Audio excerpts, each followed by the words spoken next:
Hello, my name is Illura and welcome to the Sacred Gates here on YouTube. Welcome, welcome. And as you may have noticed, if you're a regular listener to the podcast, we've actually been posting every fortnight rather than weekly, and I may need to post every fortnight just until I don't need to and I can go back to going on weekly, just for the moment. So just so you know, we are in the new year. We're in the year 2022. And that has its own feeling for you, the feeling of the numbers, the flavor of what last year has been all about. As we head into this new year, this is often a time of collective and individual reflection. So because a lot of us are reflecting at this time, or collectively, we'll find that individually we also tend to go into this time of reflection. Plus, we've been taught to do that at this time of year too, so that's often a habit. And it's not a bad thing to do anyway, to reflect upon who we are and what society's doing and where we're going with everything overall. It's always good to be reflecting. And so what I wanted to just talk about in this podcast is looking at the power of seeing through illusions. So illusions are things that we think are real, but they're not really real. And it's just a perspective shift that allows us to see what we thought was real differently, and we realize we see through it, we see the truth of it. So seeing through illusions is actually a process of stepping into the light, which is more light, more awareness, yeah? And so it's a process of turning what has been a lie into a truth. And so seeing through illusions, often we see through illusions when for example, Christmas has just been. So I know a lot of people are still into Christmas, but we know that there's a lot of illusions around Christmas, like, all the advertising. It's just a lot of it's a way to extract money from the public.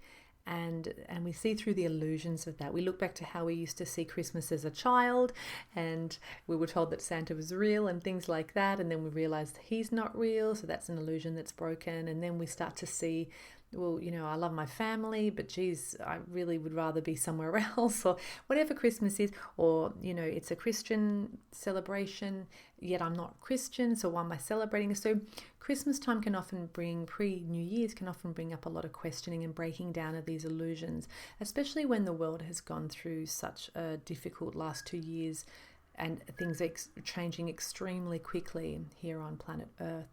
And so that tends to make us look at these old paradigms, these old rituals, these old celebrations, and it's like, well, we start to question them. So we start to question everything.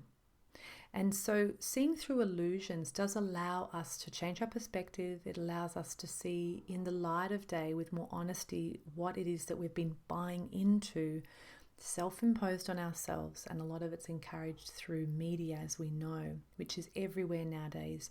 We have media on our phones, we have media on our computers, our laptops, we have media in our watches now. It's everywhere. We're always being subjected to other people's opinions, and that gives us an opportunity to see through these illusions as well. So what does seeing through illusions give us? Well, what does honesty give you? It strengthens your spirit, and now more than ever, we really need to look at focusing our training on strengthening our spirit, strengthening our psyches, because we can see what's happening in the world. We're tuning in. Many people who were not aware of where their idea of normal was taking them is now looking at it and going, maybe normal is not so beneficial for me.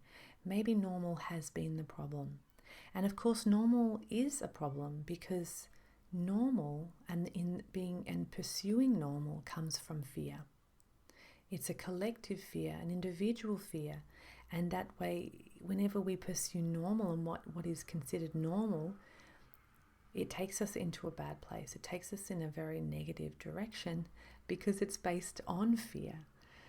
The drive for it is from fear, and thus the outcome is going to be also entrenched in fear.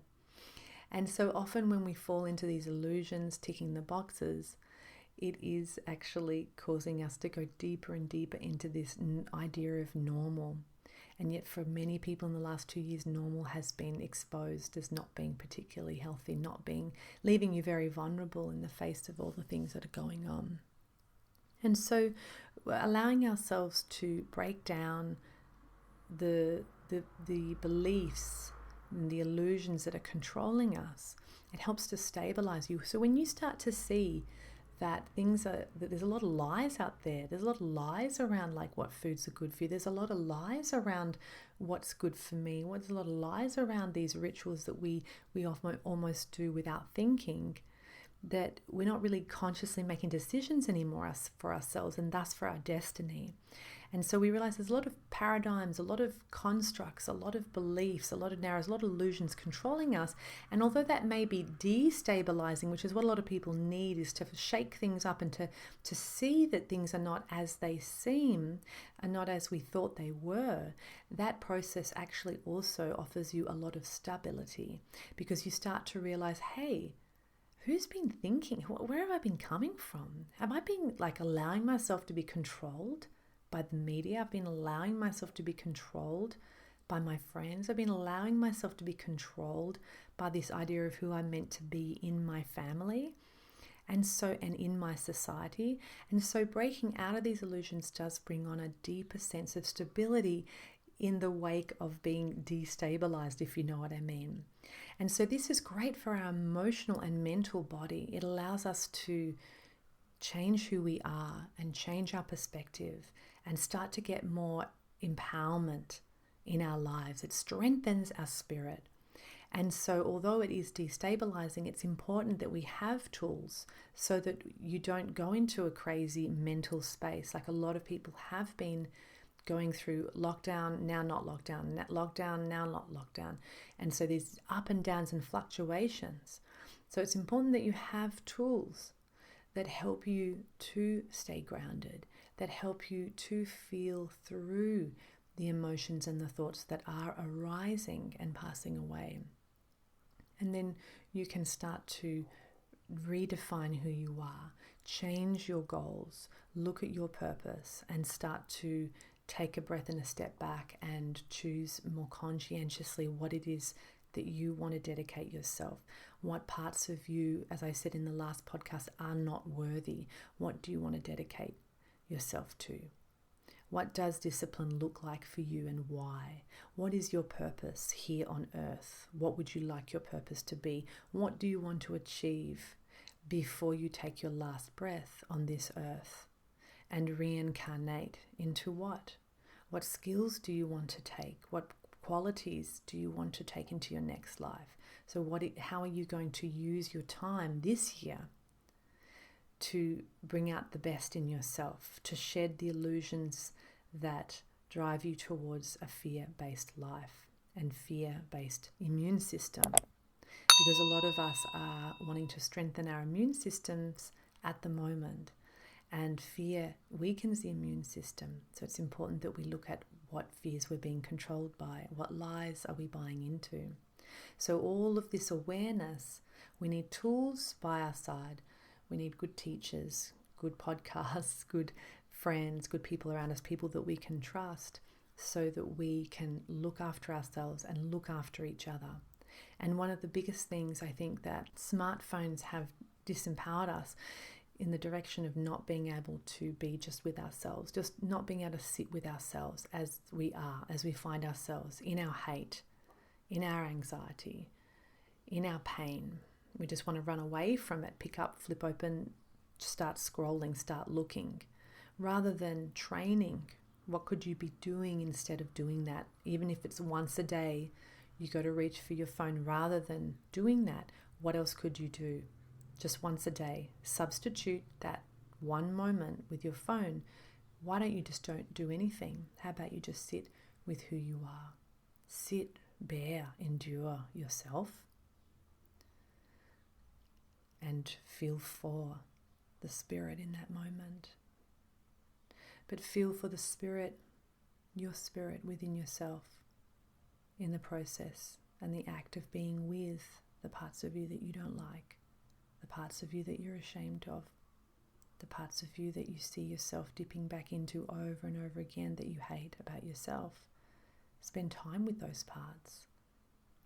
Because if you're not spending time with that part of you that you don't like, it doesn't mean it's not there, does it? It's still there and it's still controlling you. And what it does is it keeps you in this cycle of pain and fear and suffering. And so all those illusions that you have in place will stay in place and cement in place as you get older and you start to lose your neuroplasticity. So then it makes it more difficult later to change them. So my advice is take one moment where you go to reach for your phone. Instead, don't do it just one of those times during the day when you would normally do it, and instead just sit with yourself and burn in the fire of whatever it is that you're feeling. Maybe you're feeling the desire to pick up your phone. You're feeling these horrible feelings that you just want to do that. You just want to relax, you see. You want to relax and look at your phone. But what are you really avoiding? Sometimes relaxation is actually avoidance. We're trying to avoid something. So how about it? The challenge, one time per day, rather than reaching for the phone, instead sit with yourself for the amount of time that you would normally spend on your phone, which could be 1 minute or 1 hour. Sit with yourself, be with yourself. Because when that time comes, when you go to take your last breath on this planet, you're not going to be looking at your phone. You're going to be looking inside yourself. You need to be able to be with yourself. I need to be able to be with myself. He needs to be able to be with himself. She needs to be able to be with herself. And we've come so far away from that it does feel more difficult to do. But you want to be purified by the fire of these parts of you don't like. It's the only way is through. Yeah.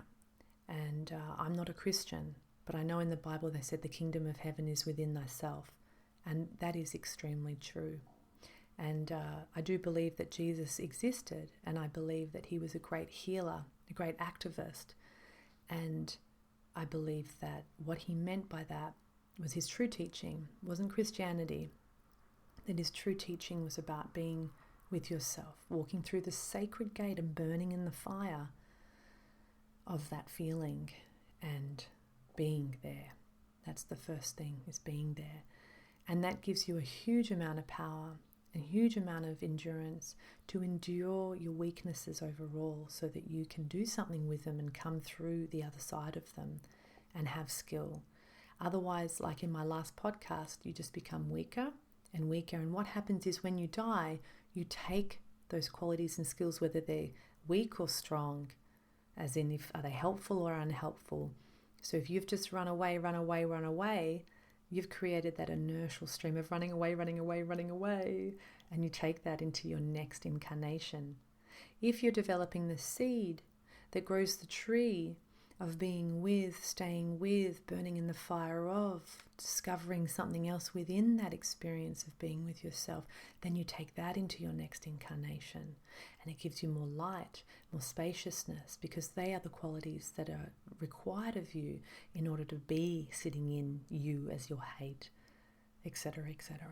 So I just wanted to talk about this now for this podcast. I really do hope it hasn't been too long. I can see here it's about 13 minutes. I am wanting to keep things a bit shorter, but it is important sometimes just to speak about these things, because it's not always obvious day to day as we go through day. It's natural for humans to want to avoid suffering, but the only way to avoid it or to heal it is to go through it. And I just wanted to give that challenge of the phone, because I can see that our addictions to these smartphones really do cause us to not want to be with ourselves. A lot of people don't know how to be with themselves. They literally don't know how. It's too much. It's just a frightful thing, which is really sad, isn't it? So for 2022, how about every day we take one moment where that doesn't happen, we sit with ourselves. So thank you so much for tuning in, everybody. I really hope that you are feeling great today, and that you have your goals coming to be, and that you are growing and strengthening yourselves every day and making good choices for yourselves. And thank you so much for tuning in, and please feel free to subscribe if you haven't already. Thank you. Bye-bye for now.